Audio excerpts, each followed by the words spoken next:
station de fécondation de l'abeille noire est installée sur le site du lac de Virel. Nous y avons rencontré Frédéric Catoul, fervent défenseur de la précieuse Apis mellifera mellifera.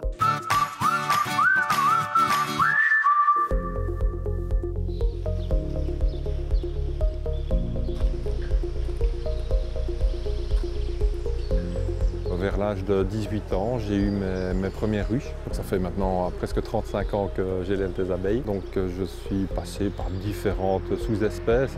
Et puis j'ai quand même découvert que la noire existait toujours grâce à l'ASBL Mellifica, la maison de l'abeille noire. Et c'est là que je suis entré il y a 4 ans.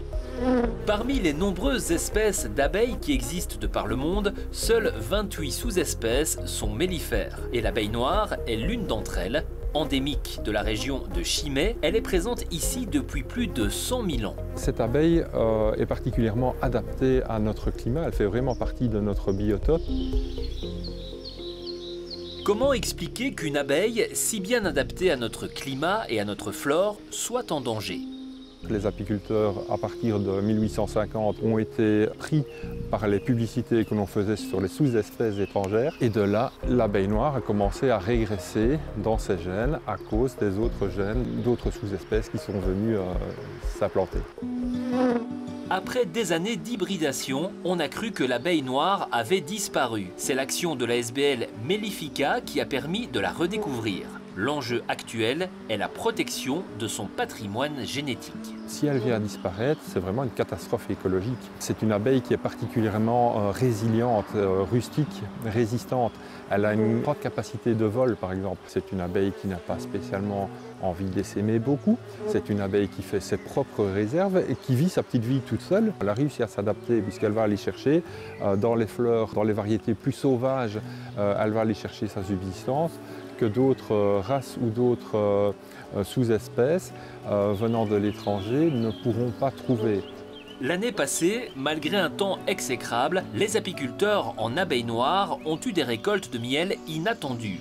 Et pourtant, cette championne régionale n'est pas plébiscitée par tous. L'abeille noire a souvent une réputation d'agressive, de non productive, de fainéante en général. Mais l'abeille noire a fait une très bonne production. Avec des petites populations et donc peu de couvains, elles font autant de provisions qu'une autre abeille, elles l'engrangent. Et elles sont stables en fait. D'une année à l'autre, on sait qu'on va récolter plus ou moins le même nombre de kilos de miel ou de pollen. Les pelotes sont plus grosses que les autres sous-espèces.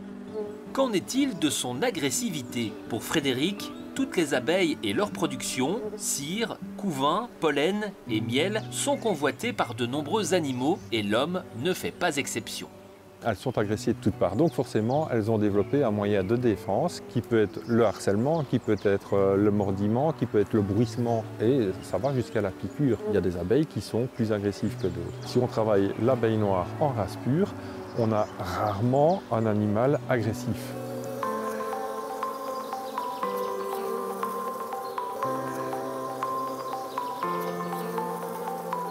C'est justement pour revivifier ce précieux patrimoine génétique que la station de fécondation de Virel a été créée. Ici, la maison de l'abeille noire propose une station de fécondation puisque dans la région, les ruches d'abeilles noires sont protégées. Les apiculteurs qui sont membres de Mellifica peuvent venir pendant la saison apicole apporter leurs reines noires et les faire féconder par les mâles des environs puisque une reine va s'accoupler avec environ 10 à 20 mâles en quelques vols de fécondation. J'essaie de remettre mon doigt tout près. Ouais, je la vois. Voilà. Ça va, je suis un peu en dessous. Dans ces ruchettes, il y a des reines pure souche accompagnées d'une petite cour d'ouvrières, elle-même stérile. Elle sort vers le 5e jour et puis dans les jours suivants, elle va s'accoupler jusqu'à ce que sa spermathèque soit pleine. Et à partir de ce moment-là, son rôle va être de commencer à pondre en rythme de croisière entre 1500 et 2000 œufs par jour, tout le reste de sa vie, qui est de 2 à 3 ans généralement. La spécialité de Frédéric est d'élever des reines. Elles sont sélectionnées avec soin et proposées aux apiculteurs qui en font la demande. Nous sommes plusieurs sélectionneurs qui élevons une quantité de ruches assez importante de manière à pouvoir aller repérer tiens, cette ruche-là, elle est parfaite, en douceur, en tranquillité, elle est résistante aux mycoses, éventuellement au varroa.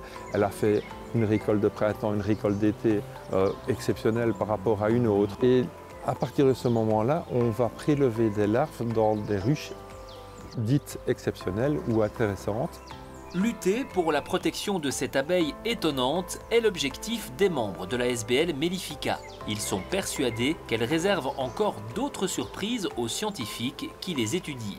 Vous pouvez apporter votre pierre à l'édifice en achetant de préférence vos produits de la ruche chez des apiculteurs qui élèvent des abeilles noires. Leur miel ne vous décevra pas, il est divin.